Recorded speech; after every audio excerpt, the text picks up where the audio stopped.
পুরো তোমার এই ইন্দো চাইনিজ কুজিনের যে এই চিকেন গুলো দেয় না, পুরো ওরকম খেতে হয়েছে। কি দিয়ে বানিয়েছো? ভিডিওটা দেখতে হবে তার জন্য। ভালো হয়েছে তো? Very good. আমার মতো যাদের বাড়িতে রোজ রোজ চিকেন হয় তাদের কিন্তু মুখে একঘেয়েমি ব্যাপারটা এসেই যায়। চিকেন কষা, চিকেন কারি, চিকেনের ঝোল এছাড়া আর কোনো দ্বিতীয় রান্নার উপায় নেই। চলুন ভাত দিয়ে মাখিয়ে খাওয়ার জন্য একটা দুর্দান্ত স্বাদের চিকেনের রেসিপি আজকে শেয়ার করে নিচ্ছি আপনাদের সঙ্গে। হ্যাঁ, অবশ্যই এটা খেতে গেলে কিন্তু ঝরঝরে বাসমতি চালের ভাত বা যে কোনো সাদা চালের ঝরঝরে ভাত লাগবে। এটা কিন্তু রুটি পরোটার সাথেও দারুণ লাগে, একবার খেলে কিন্তু ছাড়তে পারবেন না। এটা কিন্তু দিয়ে গেলাম। বেশি কিছু খাটনি না, তেমন কিছু মশলাও লাগে না, শুধু লাগে চিকেন। ব্যাস, বোনলেস চিকেন নিন। চিকেনের মধ্যে আদা রসুনের পেস্ট, যেটা আমি ব্যবহার করি। এরপর এর মধ্যে দিয়ে দেবেন ওই যে কিছু সস, যেমন chilli sauce, soya sauce, green chilli sauce থাকলে সেটাও দেবেন, আর ধনেপাতা, পেঁয়াজ কুচি। এর মধ্যে দেব বা নুন, একটু লঙ্কার গুঁড়ো আর সামান্য একটু হলুদ।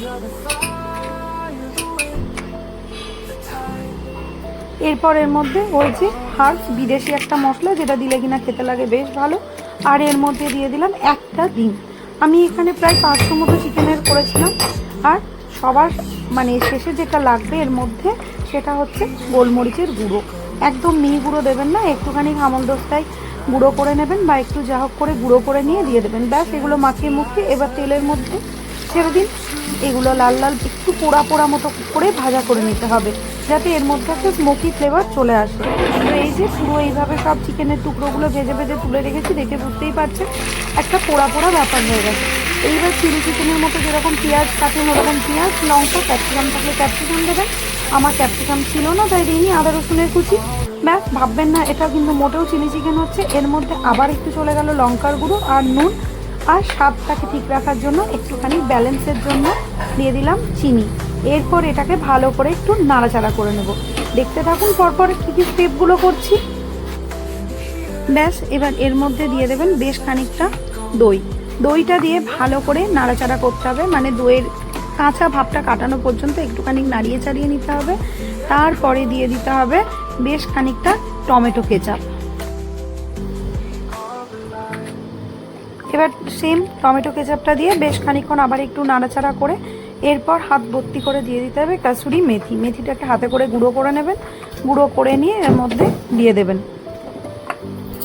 আচ্ছা, আরেকটা কথা আগেই বলে দিই, যদি এখানে 500 গ্রাম চিকেন নেন তাহলে কিন্তু এই ভাজা মানে পোড়া পোড়া এই চিকেনটা ভাজাটা 250 গ্রাম কিন্তু পেটেতেই চলে যাবে।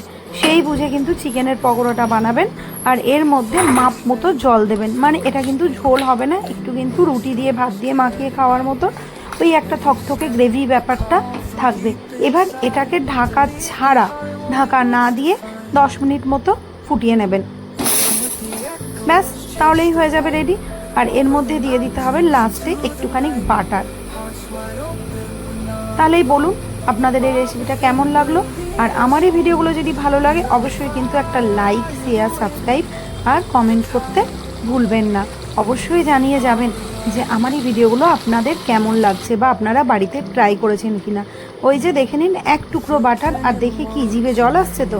দেখে মনে হচ্ছে না এক্ষুনি বানিয়ে ফেলি? হ্যাঁ হ্যাঁ, যান কিনে আনুন, বানিয়ে ফেলুন। কেন বলছি? কারণ এখন চিকেনের দাম অনেক কম। আমাদের এখানে তো 150 টাকা কেজি, আপনাদের ওখানে কত? আর এটা খেলে কিন্তু রেস্টুরেন্টে আর কিন্তু কেউ যাবে না। এবার যদি খাটুনির ভয় থাকে তাহলে বাবা বানাবেন না। টেস্টি। পুরো তোমার এই ইন্দো চাইনিজ কুজিনের যে এই চিকেন গুলো দেয় না, পুরো ওরকম খেতে হয়েছে। কি দিয়ে বানিয়েছো? ভিডিওটা দেখতে হবে তার জন্য। ভালো হয়েছে তো? Very good.